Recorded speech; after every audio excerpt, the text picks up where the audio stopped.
This year, we're going to talk about a different type of diplomacy. It marks the 70th year of Philippine-Italian relations. Over the past decades, the two countries have had numerous agreements in various fields: science and technology, air transport, and trade, among others. I sat down with the Italian ambassador to the Philippines to talk about his plans as the new envoy to the country. And of course, it's over Italian food, wine, and gelato. Here's that interview.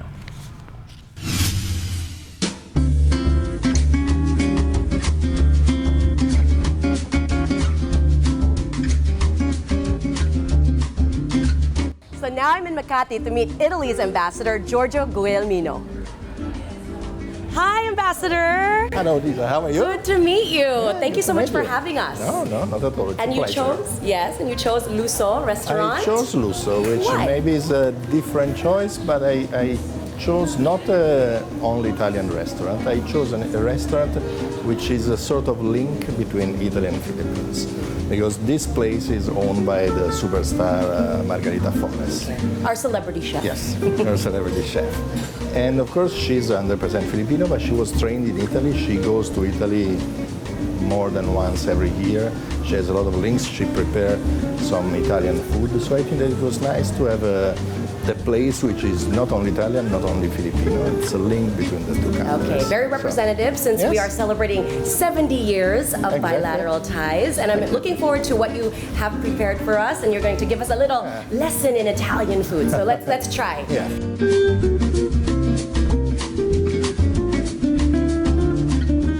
I know that Prosecco is very important to the culture. We will start with the Prosecco, which is something that came in the culture of wines and food very recently. Prosecco has always been there, but it became very, very popular in the last years. And now it's really conquering a little bit the world. Salute. Salute. Salute. Salute. Italy is known for its cheeses, boasting more than 450 varieties. We start with one of my favorites. Burrata, well, the name comes from burro. Burro is butter. Okay. So it's mozzarella with a very, very soft center. So in fact, when we will cut it in half, it won't stay thick. Okay. It will melt a little bit. Okay, so we'll dig in. Is there a Yes, proper yes, way yes, to yes. to eat this, or? No. I always ask whenever I dine with someone from a different culture, because you always want to eat it properly if there is a certain decorum. The prosciutto is from two regions, from two places. Prosciutto can be either from Parma or from San Daniele. San Daniele is a small city very close to Slovenia, to Austria, that part of it. Okay, so Parma. So it's all. This is Parma ham. There is always a fight in Italy between the supporters of Parma ham, the supporters of San Daniele. So what is your favorite? They're both good. Oh, you're so diplomatic, as I would expect.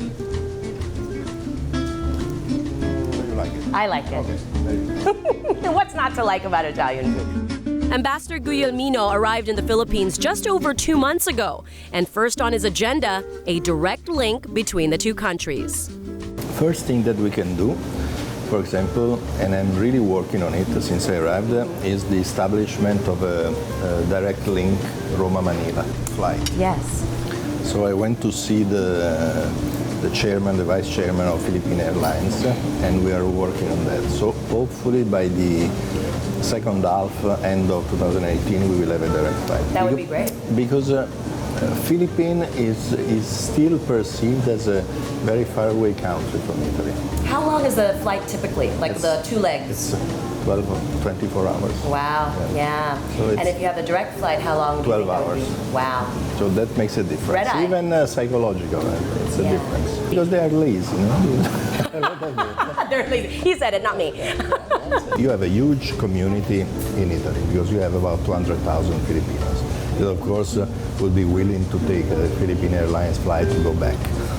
But then also on the other way, you have a lot of, thousands and thousands of Filipino tourists that mainly want to go to Europe because they want to go to the Vatican and possibly to see the Pope. Yeah, of course. So if you consider that we have, we issue every year approximately 12,000 tourist visas. Okay.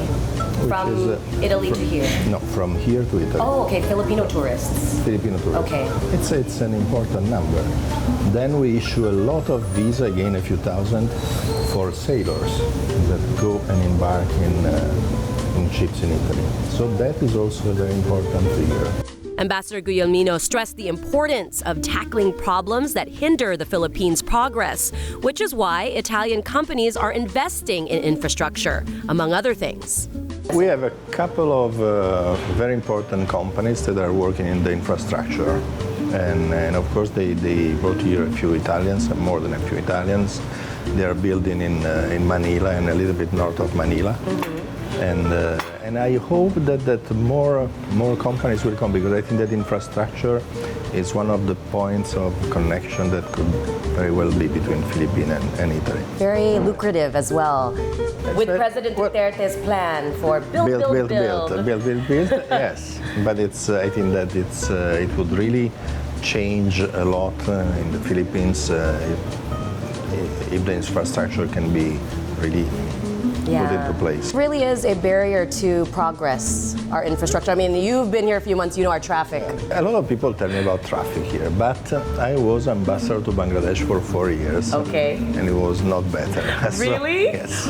Wow. So I have a sort of 4 years training, so it's okay. If you eat the spaghetti with a spoon, I will never talk to you again. Oh, but they teach you to go like this. Is that wrong? Yes, very much. Oh my gosh, did you guys heard it right here? So you're not supposed to, because I was taught, No, you go like spoon. this and you twirl it on the spoon. Wrong? No, yes. Oh my gosh. No, you take a little Horrible. bit and you do like this. So you don't need the spoon? No.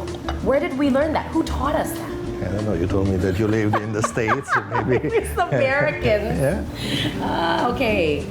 All right, so we just take a little bit. Something I want to mention is the religious community of Italian here, because here in the Philippines, out of a total population of about 2,000 Italians, we have around 200 between priests and nuns. So it's 1 out of 10 is the priest. Very important part of the mission. It's a very important part. It's they are mostly out of Manila. They're not here. They're a little bit scattered all over the country. And usually it's for us as ambassador, it's an incredible way of knowing a lot of things going on in the country, because some of the priests and nuns have been here 40 years. One idea that I have, which is still only an idea, we'll see. And it's again a sort of link between the two countries, like this restaurant. I would like to bring here, to reconstruct here, the Filipino pavilion at the Venice Biennale. Because the Venice Biennale will end in end of November, so in a few weeks' time. I think that it would be nice because at the same time, Filipino people living here have the possibility of seeing what the Philippines presented in the most important art event in the world. At the same time, I will present the Venice Biennale as a whole. The other thing too is what opportunities do Filipinos have to invest in Italy? Are there a lot? Well, there are two different areas, let's say. One, and Jollibee is an example of it. For sure. One is linked to the presence of a huge Filipino community. Yes. So if you present Filipino products in Italy, of course you have 200,000 people that recognize your product, go for it, feel at home if you present. Then there's a total different market, and I think that they are moving also in direct investments in various areas, even in food.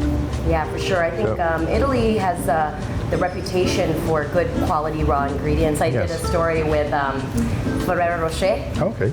And the hazelnuts that they grow there, and we actually made Ferrero Rocher, I read a couple of days ago that in China it became the second largest selling product. Yes.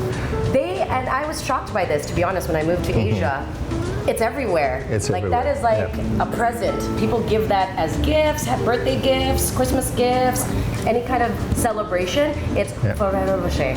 And chairman of Ferrero Rocher is a former Italian ambassador. Well, there you go. Maybe that's why he was able to spread his Maybe. brand a little bit better. Maybe. So what is Okay. this? Looks like This is a fish, but it's I think that, I chose it not only for the fish, but mostly for the two things that you see on the Okay. side. Because this is a risotto with saffron. Ah. And these are called olive all'ascolana, which means olives in the way they're prepared in a city which is Ancona. Ancona, okay. Okay. So How do inside, you do it? How do you... well, you have either olives or capers. So you have, I think that might be a caper. So they just fry it, or...? Yes, Okay. they're stuffed and fried. This is a specialty from Milan. That's good. You could taste each individual piece of the rice. The rice, yes. And that's the way risotto is cooked. the worst risotto is if it's mushy and like mashed potatoes or Yes, something. yes. It's interesting because risotto is mainly from the north of Italy. Okay. Pasta is a little bit everywhere, but the more you go south, the more al dente the pasta is. Really? So if you go to Naples, it's cooked less than in Milan, for sure. And that's just, is there a reason for that? No, I think it's tradition. So we've come to dessert, which... Welcome to everyone dessert knows. with gelato, yes.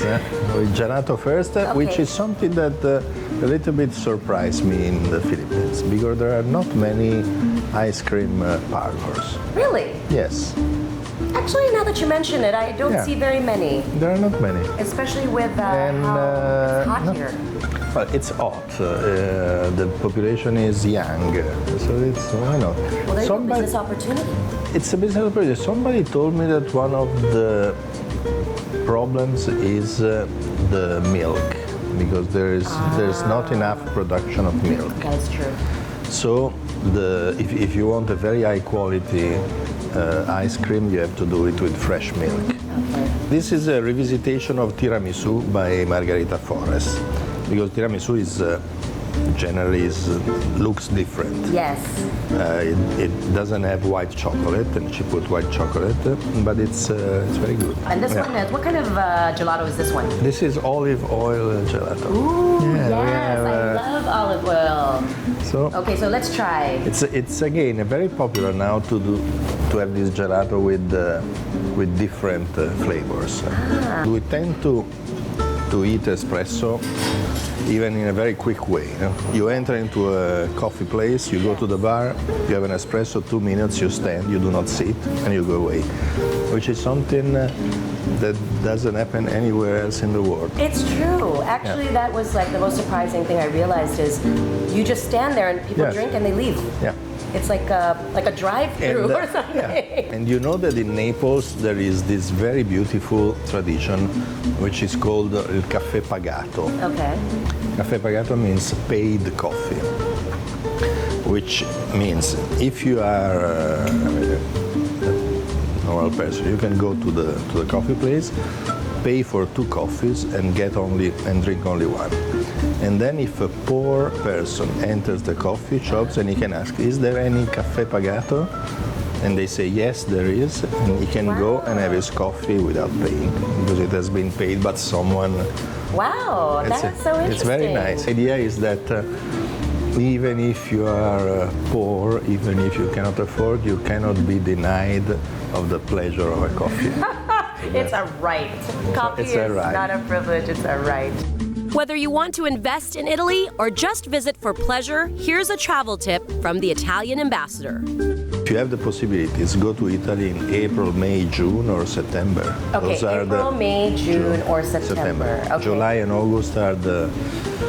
I mean, of course, the weather is fine, It's but because it's school holidays, right? It's school holidays, but it's, for example, if you go to a place like Venice in the summer, it's really too And crowded. it's hot. Well, we're also hot and humid here too, so maybe Yeah. they're used to it there. But Yeah. yeah. Well, we are done.